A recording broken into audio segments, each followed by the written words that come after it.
A chave girou na fechadura com um clique suave e deliberado.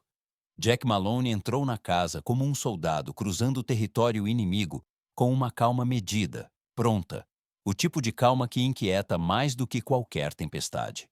Por dentro, as luzes estavam apagadas, e o tic-tac do relógio de pêndulo no corredor preenchia o silêncio como um metrônomo para o temor. Ele colocou as chaves suavemente no balcão de madeira. Sem música, sem televisão, apenas um silêncio tão denso que pressionava as paredes. Ela estava lá, Emily, sentada à mesa da cozinha, de costas para ele, banhada pelo brilho laranja pálido de um poste de rua distante, filtrado pelas persianas. Seus ombros estavam curvados, os dedos apertados ao redor de uma caneca da qual não tomava um gole há horas. Seu cabelo estava bagunçado, sem maquiagem, com vermelhidão ao redor dos olhos. Ela parecia alguém que havia perdido tudo, e Jack ainda não conseguia dizer se isso era culpa ou encenação. Ele passou por ela lentamente, colocou sua maleta no chão e ficou ao lado do balcão. Sua expressão não revelava nada. A voz dela tremia quando falou, mal passando de um sussurro. Jack, precisamos conversar. Ele não disse nada, apenas inclinou a cabeça levemente esperando. Ela engoliu em seco, como se as palavras fossem lâminas. Eu te traí. Ainda nada dele. Um silêncio mais alto que a confissão dela. A voz dela falhou. Não foi uma vez. Não foi só uma pessoa. Não foi só alguém que conheci por acaso. Jack piscou, mas não se moveu. As próximas palavras dela vieram em uma enxurrada sem fôlego. Era um clube, um privado, e eu estava com... Ela parou, balançando a cabeça como se não acreditasse no que estava prestes a admitir. Eu estava com todos eles, todos lá. O aquecedor ligou. Um zumbido suave preencheu o espaço entre eles. Jack deu um passo atrás, alcançou a geladeira, pegou uma garrafa de água. Ele a abriu, tomou um longo gole, depois rosqueou a tampa calmamente. Cada movimento era lento, preciso, robótico. Emily o encarava como se ele tivesse se tornado um estranho de repente. Jack, diga algo, grite, quebre algo, faça algo.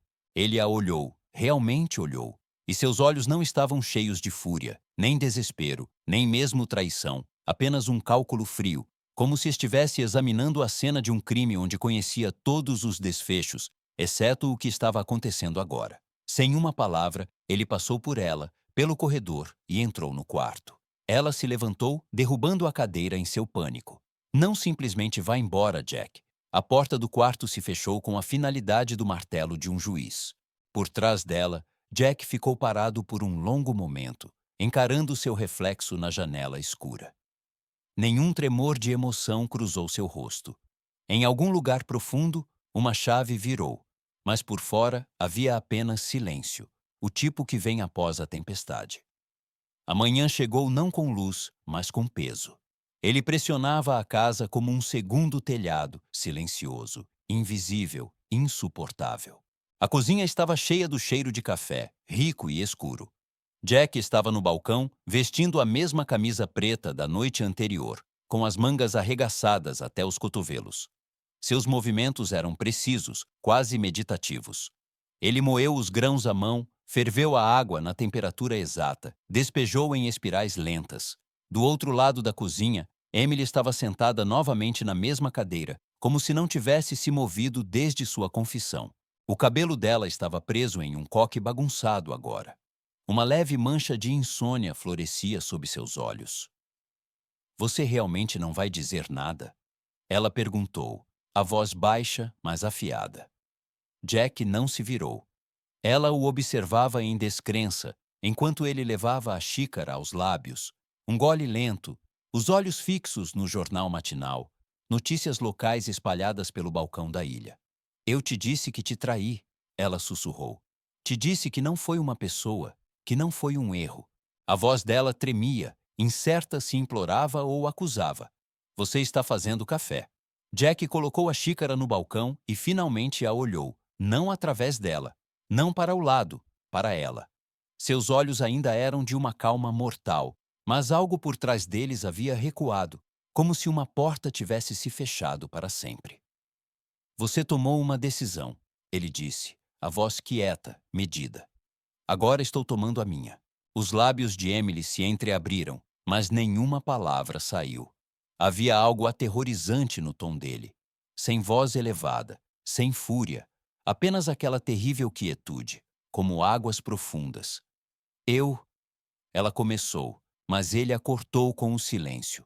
Ele alcançou o balcão, pegou uma caneta e circulou algo no jornal. Depois dobrou a página, colocou-a de lado e pegou o telefone. Aonde você vai? Ela perguntou, agora de pé. Ele não respondeu. Em vez disso, caminhou até o armário do corredor, abriu o pequeno cofre escondido sob os casacos e digitou um código. A fechadura cedeu com um clique suave. Dentro havia um tablet preto fino, velho, arranhado nas bordas, mas ainda funcionando. Jack apertou o botão de ligar e encarou a tela enquanto ela ganhava vida. A voz de Emily o seguiu de trás, como um fantasma. Você está agindo como se eu nem estivesse aqui. Jack se virou para encará-la completamente pela primeira vez naquela manhã. Suas palavras, quando vieram, eram mais frias que antes. Você deixou de estar aqui no momento em que escolheu eles em vez da verdade. O fôlego dela ficou preso. Jack passou por ela sem tocá-la, sem nem mesmo roçar contra ela. Ele deixou o quarto como um homem deixa um prédio em chamas, ileso, mas sabendo que nunca voltará.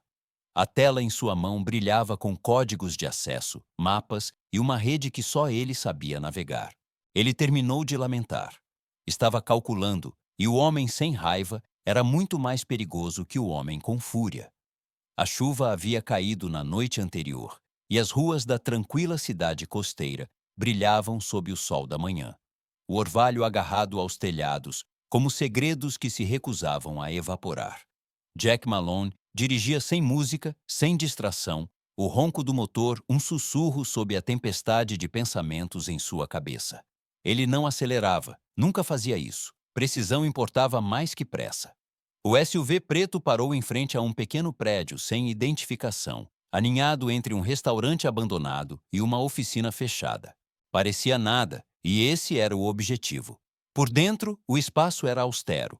Paredes de concreto, uma única mesa de aço, um banco de servidores montado na parede brilhando levemente na penumbra. Jack digitou um código, e o sistema ganhou vida, monitores piscando com luz azul e cinza. Seu tablet sincronizou imediatamente. Ele se inclinou para frente, os dedos dançando pela tela. A ID do telefone de Emily Malone, ativo, coordenadas GPS registradas, sexta-feira, 18h47, movimento confirmado. Ela havia mentido sobre o local. Não era a casa de uma amiga, nem mesmo a galeria que ela disse ajudar a curar nos fins de semana. Os dados eram precisos. Até o prédio, o horário, a porta que ela entrou e o horário que saiu. Jack ampliou a imagem de satélite. A casa se destacava, não por sua arquitetura, mas porque tentava demais não se destacar. Uma propriedade moderna, estéril, na beira de um cânion, onde a cidade dava lugar ao nada. Árvores emolduravam seu perímetro como uma cortina destinada a esconder mais que a vista. Ele tocou no contorno do prédio, propriedade privada, registrada sob uma empresa de fachada baseada em Delaware, sem nome, sem dono visível, sem câmeras em registros públicos. Mas o segredo estava em que alguém sempre sabia, e Jack havia passado 15 anos aprendendo a encontrar esse alguém. Ele acessou um feed secundário, drones seus, instalados quando começou a suspeitar que o mundo poderia não ser tão quieto quanto parecia. Um pequeno quadricóptero havia seguido o carro de Emily na última sexta-feira. Ele ainda não tinha assistido à filmagem, não estava pronto. Agora estava. Ele apertou play e a tela se iluminou com visão noturna. O drone seguiu o carro de Emily pela estrada sinuosa até a propriedade. Ela saiu com um longo casaco preto, saltos altos demais para um encontro casual. Seus movimentos eram confiantes, sem culpa, sem medo. Um homem abriu a porta, na casa dos 40 anos, cabelo grisalho, sorriso caro. Ele pegou a mão dela como se ela lhe pertencesse. Jack congelou o quadro, ampliou. Robert Harper. Ele conhecia o nome, todos conheciam. Filantropo, CEO, convidado de honra em metade das galas de arrecadação da cidade. Jack recostou-se na cadeira. O silêncio ao seu redor ficou mais pesado. Ele retomou o vídeo. Emily entrou. A porta se fechou. O drone pairou, gravando nada além de escuridão pelas próximas 3 horas, até ela sair novamente, cabelo despenteado, casaco amassado, sorriso apagado. Jack ficou imóvel por um longo tempo, o brilho da tela lançando sombras em seu rosto. Isso não era mais sobre infidelidade, não era sobre fraqueza. Era estrutura, repetição, acesso. Era um sistema. Ele mudou os feeds para câmeras de trânsito, verificou as placas dos outros carros estacionados perto da propriedade, correu os números, correspondências com advogados, juízes, banqueiros. Toda sexta-feira à noite, um padrão. Ele conectou a infraestrutura digital da propriedade. A maioria dos sistemas privados tinha firewalls básicos. Este tinha criptografia de nível militar. Segurança comercial não chegava tão longe, mas Jack não era comercial. Ele isolou um sinal, registros de entrada criptografados, entradas com carimbos de data e hora vinculadas a passes RFID. 11 entradas separadas em 2 horas, convidados, talvez clientes, talvez algo mais. Ele exalou, lento e quieto, sem raiva, apenas foco. Ele mudou a tela novamente, trouxe o perfil de Emily. Ele encarou a foto dela, não com nostalgia ou dor, mas com o olhar frio e desapegado de um investigador estudando um suspeito. Uma voz suave ecoou em sua memória. Foi com todos eles. Isso não era uma confissão, era um testemunho. Jack fechou o tablet e se levantou. O que quer que fosse esse lugar, ele havia acolhido sua esposa, e agora o havia acolhido. A propriedade estava mais silenciosa do que deveria para um lugar repleto de segredos. Ela pulsava com uma calma estéril, perfeita demais, controlada demais. Jack a observava de uma crista, parado na sombra de um pinheiro crescido.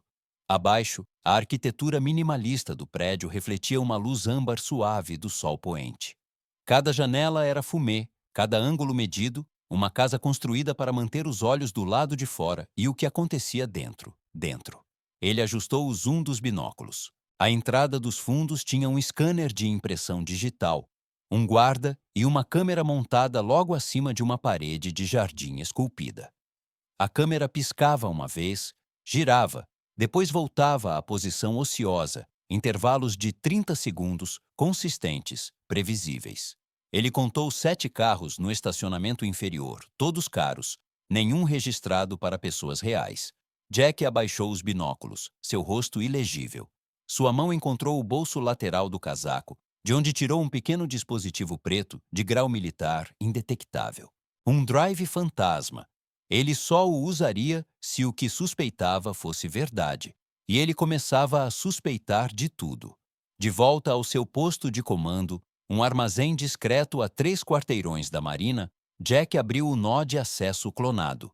A rede da propriedade agora estava parcialmente sob seu controle, embora ainda segmentada. Ele havia contornado o firewall externo mais cedo naquele dia, imitando um sinal de um painel de acesso de manobrista. Não era controle total, mas era o suficiente. A tela se acendeu com imagens de segurança granuladas. Estática estalou, depois clareza. Um corredor, pisos de mármore, tetos altos, o zumbido das saídas de ar. Uma mulher de vestido vermelho, na casa dos 30 anos, postura delicada, passou pelo quadro. Um homem a seguiu. Eles não falaram. Jack clicou pelos feeds, um após o outro, então parou. Quarto 12B, uma câmara pequena e escura, uma única fonte de luz vinda de cima, um holofote cirúrgico. Abaixo, uma gaiola, não uma peça decorativa, não uma instalação de arte, uma gaiola, barras de aço frio, parafusadas ao chão, sem acolchoamento, sem ilusão de segurança. Dentro, um homem estava sentado, imóvel, joelhos puxados contra o peito. Seus olhos estavam abertos, vazios, a pele pálida. Havia um tremor em seus dedos, como se não tivesse dormido, como se não lhe permitissem. Do outro lado do quarto havia uma mesa, limpa, de aço inoxidável cirúrgico, e sobre a mesa, um único objeto.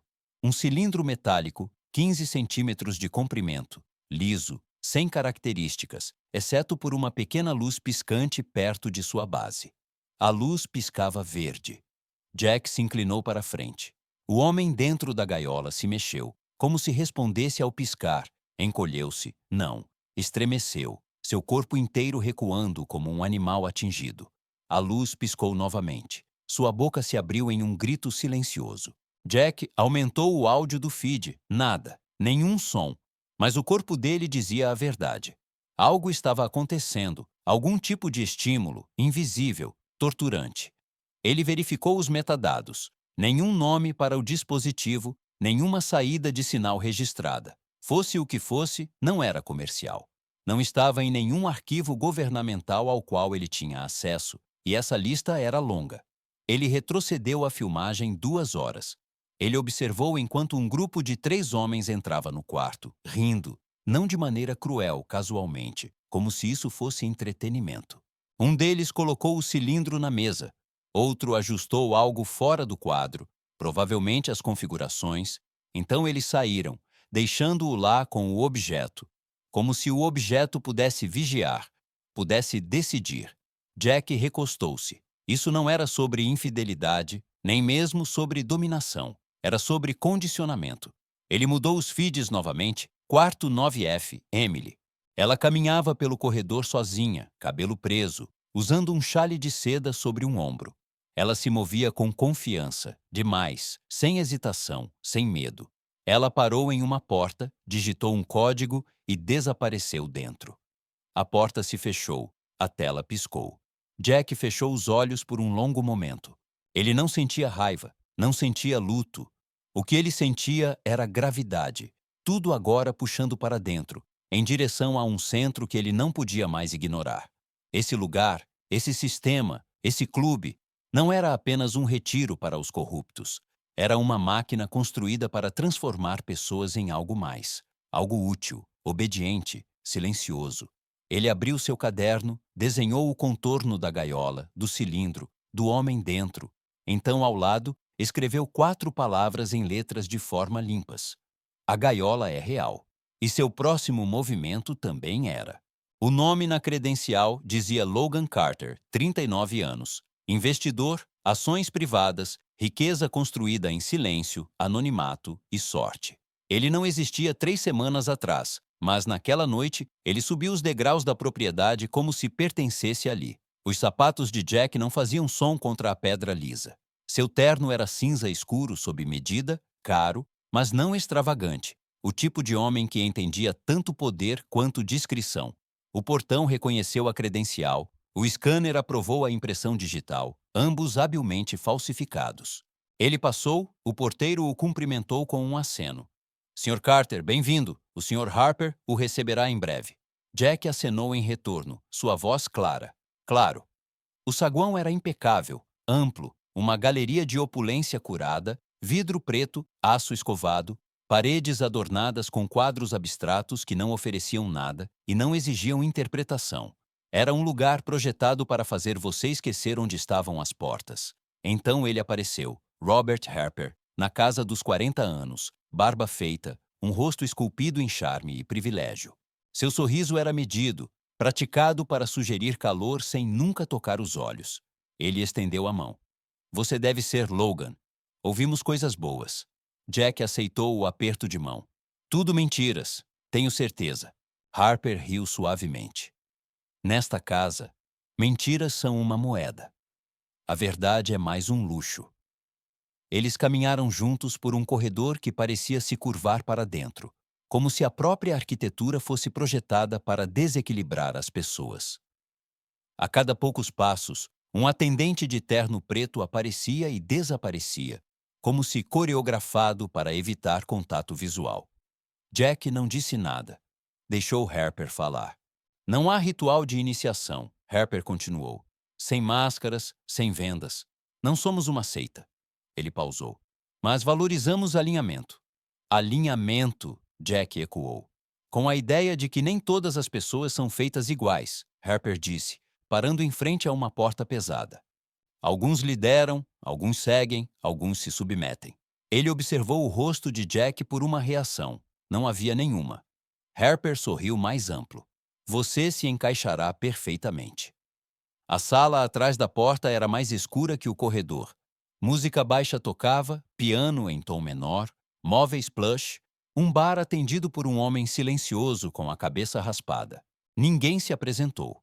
Uma mulher se aproximou, alta, graciosa, na casa dos 30 anos, com brincos de prata marcantes e nenhum sinal de nervosismo. Ela ofereceu um copo de algo âmbar. Jack pegou, tomou um gole, deixou o calor deslizar sem recuar. Ao seu redor, a conversa fluía e refluía em sussurros elegantes. Nomes não eram usados, mas reputações vibravam em cada olhar. Um funcionário da Suprema Corte, um investidor do Vale do Silício, um juiz em exercício. Eles não estavam se escondendo, não precisavam. Você está observando, Harper disse baixo, aparecendo ao seu lado novamente. Isso é bom. Observação é a forma mais alta de paciência. Jack inclinou a cabeça. E paciência é... Harper tilintou seu copo contra o de Jack. Controle.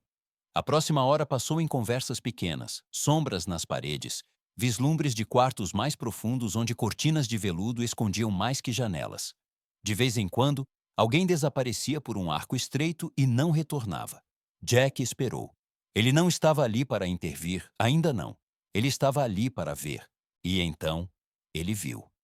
Através da parede de vidro no fundo do lounge, mal visível na luz fraca, havia um corredor alinhado com portas numeradas. A porta 12B estava aberta. Dentro, um brilho de aço, um relance de metal, a gaiola, agora desocupada. A luz acima dela pulsava levemente. Harper seguiu seu olhar. Você ouviu falar disso, não é? Ele perguntou. A sala. Ouvi falar de muitas coisas, Jack respondeu. Não é para punição, Harper disse girando sua bebida. É para clareza. É isso que nossos convidados aprendem aqui, que a verdadeira liberdade começa com conhecer a forma dos seus limites. Jack o olhou, então, pela primeira vez, realmente olhou. Vocês ensinam isso colocando-os em uma caixa. Os olhos de Harper brilharam. Não. Nós os deixamos se colocarem na caixa. Essa é a genialidade. Eles entram voluntariamente e, quando saem, nunca esquecem quem são. Ele deu um tapinha leve nas costas de Jack. Venha, há alguém que quero que você conheça. Jack o seguiu, deixando a porta piscante para trás. Ele tinha visto o suficiente. Harper pensou que havia encontrado um recruta. Ele não tinha ideia de que o soldado havia retornado. A sala era mais fria que o resto da casa, não fisicamente. A temperatura era confortável, talvez até quente, mas as paredes zumbiam com algo mais frio, algo mais antigo. Jack estava sozinho no cofre de servidores.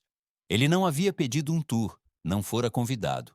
Ele simplesmente esperou o momento certo, um murmúrio de distração no corredor, uma porta deixada entreaberta, e passou como um homem que sabia exatamente aonde estava indo. Os servidores se estendiam do chão ao teto, brilhando com uma ameaça silenciosa. Sem etiquetas, sem instruções, apenas luzes piscando e silêncio, o batimento cardíaco do clube. Jack tirou um pequeno dispositivo do bolso do casaco, um quadrado plano não maior que um chiclete, um drive fantasma, forjado nos cantos esquecidos de laboratórios federais negros. Ele o pressionou contra o painel traseiro do nó principal do servidor. Ele aderiu magneticamente, ativou instantaneamente. A tela do seu telefone se acendeu, rolando com dados, sem senhas, sem avisos, apenas fluxos de vídeo, carimbos de data e hora, registros de acesso, IDs biométricos. Ele não sorriu, nunca fazia isso em lugares como esse. Em vez disso, ele observou. Quarto 12B, novamente. Reprodução, avanço rápido. Outro homem na gaiola. Este mais jovem, mais forte por enquanto. Ele observou enquanto o cilindro era colocado na mesa novamente, por uma mulher dessa vez, seu rosto escondido por uma máscara de seda. Mas sua postura confiante, firme. Ela ativou o dispositivo com um movimento sutil da mão. O homem na gaiola enrijeceu, então estremeceu, não de dor, de algo mais profundo, como se um fio tivesse sido puxado em algum lugar dentro de seu cérebro. Sua boca abria, fechava, suas pupilas dilatavam, amplas e erráticas. E então vinha a respiração, rasa, rápida, como se estivesse se afogando em terra firme. Jack retrocedeu, mais lento dessa vez, observando o cilindro de perto. Ele pulsava, quase imperceptível, uma vibração, sem som, sem luz, além daquele pequeno piscar zombeteiro.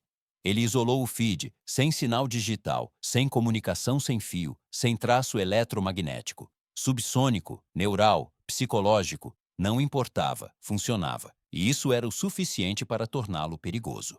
Ele mudou os feeds, quarto 6D, quarto 9F, quarto 4C, o mesmo dispositivo, o mesmo padrão, pessoas diferentes, respostas diferentes. Alguns choravam, alguns gritavam, alguns se rendiam. Jack marcou os arquivos, transferiu-os para o Drive Fantasma. Em seguida, registros de acesso, Emily Malone. O nome dela não estava no sistema. Claro que não estava. Em vez disso, uma etiqueta. Convidada vermelha, 17 visitas. A garganta de Jack se apertou, mas não de dor, de precisão, de contar 17 mentiras. Ele acessou o feed da câmera de sua sessão mais recente, quarto 9F, datado de apenas 5 noites atrás. Reprodução. Ela estava no centro do quarto, em silêncio, sozinha. Ninguém a restringia, ninguém a ordenava. O cilindro já estava ativo, piscando suavemente na mesa. Emily se aproximou lentamente, não com medo, com reverência. Ela alcançou o objeto, pausou. Seus dedos pairaram sobre a superfície, seu rosto estava calmo. Então, ela sorriu. Jack parou o vídeo. Não havia palavras em sua mente, apenas uma quietude, o tipo que apenas soldados conheciam, o tipo que vinha antes da brecha, antes da bala, antes do fogo. Ele fechou o feed, desconectou o Drive Fantasma, deslizou-o para o bolso interno. Ao sair do cofre, a temperatura do corredor parecia de repente quente demais, a música no lounge suave demais, o riso alto demais. Eles não sabiam o que haviam dado a ele, e não sabiam o que ele havia tomado em troca. Ele passou por um espelho perto da saída e captou um vislumbre de seu próprio reflexo. Não Logan Carter, não Jack Malone, o marido, não mais. O que o encarava de volta não tinha nome, apenas propósito. O convite chegou na manhã seguinte, entregue não pelo correio, mas por presença. Um homem de terno de 3 peças estava à porta de Jack às 7h em ponto, segurando um pequeno envelope preto selado com cera. Sem palavras, sem sorriso, ele o entregou. Acenou com a cabeça e se afastou, desaparecendo na névoa como uma sombra enviada para recuperar algo do passado. Jack o abriu lentamente. Um único cartão dentro, sem nome, sem localização, apenas um horário. Meia-noite, traje formal, acesso nível vermelho. A tinta cheirava levemente a ferro. Às 23h54, Jack estava na beira do terraço de mármore com vista para o canyon. A lua pairava baixa, uma moeda pálida pressionada no tecido do céu. Abaixo dele, a cidade brilhava com luzes piscando, pulsando, alheia. Ele vestia preto, impecável, perfeitamente sob medida. Uma abotoadura de prata reluzia como uma lâmina contra a noite. Dentro, a casa estava transformada. Os tons suaves de jazz, os murmúrios discretos haviam sumido. Em seu lugar, cortinas de seda, lustres apagados e máscaras elegantes, sem expressão. Homens e mulheres moviam-se pelos corredores como peças em um tabuleiro de xadrez, suas identidades trocadas por postura e poder. Era a outra face do clube, não o lounge educado para alianças diurnas. Era o bal masqué, o baile das sombras, uma vez por mês, apenas por convite. O lugar onde acordos eram feitos sem assinaturas, onde a lealdade era testada não por juramentos, mas pelo que alguém podia suportar ou infligir. Ele entrou no salão, olhos se voltaram para ele, curiosos por trás de suas fachadas de porcelana. Rostos novos eram raros ali. Ele caminhou com a compostura de um homem que pertencia, não com a confiança arrogante de um convidado, mas com a gravidade equilibrada de um jogador. No fundo do salão de baile estava Emily. Ele a viu antes que ela o visse. Seu vestido era vermelho, um veludo profundo, cor de vinho, que se agarrava a ela como fumaça. Seu cabelo estava penteado para um lado, uma pequena máscara preta emoldurando seu rosto. Ela riu de algo sussurrado em seu ouvido pelo homem ao seu lado. Robert Harper, claro, cuja mão repousava levemente na base de suas costas. A mandíbula de Jack não se apertou, seu pulso não acelerou. Ele simplesmente observou, mediu, imóvel. Então ela se virou e seus olhos o encontraram e congelaram, apenas por um segundo, mas foi o suficiente. Ela piscou, seus lábios se entreabriram levemente. O copo de vinho em sua mão inclinou o suficiente para derramar uma gota carmesim em seu pulso. Harper seguiu o olhar dela. Ele sorriu, divertido. Ah, ele disse, nosso novo amigo retorna. Ele estendeu a mão enquanto Jack se aproximava, como se fossem velhos companheiros em um jogo elegante. Senhor Carter, Harper cumprimentou. Ou ouso esperar que você tenha ganhado seu segundo nome? Jack aceitou o aperto de mão, firme, limpo. Sou apenas o que a casa me permite ser. O sorriso de Harper se alargou, falado como alguém que entende as regras. Devo mostrar algo raro? Jack acenou uma vez. Harper gesticulou, levando-o pelo corredor. Emily hesitou, seus olhos ainda fixos em Jack. Ele a olhou apenas uma vez, brevemente, e depois desviou, como se ela fosse apenas outra convidada, apenas outra máscara. Eles pararam em frente a uma porta, não numerada. Harper tirou um token vermelho de seu paletó e o deslizou no painel. A fechadura se abriu com um suave assobio. Dentro, escuridão, frio, um layout familiar, holofotes acima, barras de aço. A gaiola vazia por agora, e na mesa, o cilindro piscava lentamente, pacientemente, esperando. Harper se virou para Jack. É isso que somos, ele disse baixo. Não o que fingimos ser. Este é o lugar onde o ruído para e a verdade começa. Não é sobre dor, nem mesmo poder, é sobre o eu. Jack deu um passo à frente, examinando a gaiola como um arquiteto avaliando uma planta. E o que acontece quando o eu resiste? Ele perguntou. Harper sorriu levemente. Então ensinamos o que liberdade realmente significa. O olhar de Jack repousou no dispositivo. Ele não estava pronto para agir, ainda não, mas nesta sala, com Harper o observando e Emily a poucos passos além da cortina de veludo, Jack percebeu algo. Eles haviam construído seu reino no controle, na crença de que submissão era uma escolha. O que eles não sabiam era o que acontecia quando o homem errado escolhia jogar junto, não para se submeter, mas para desmantelar de dentro da gaiola.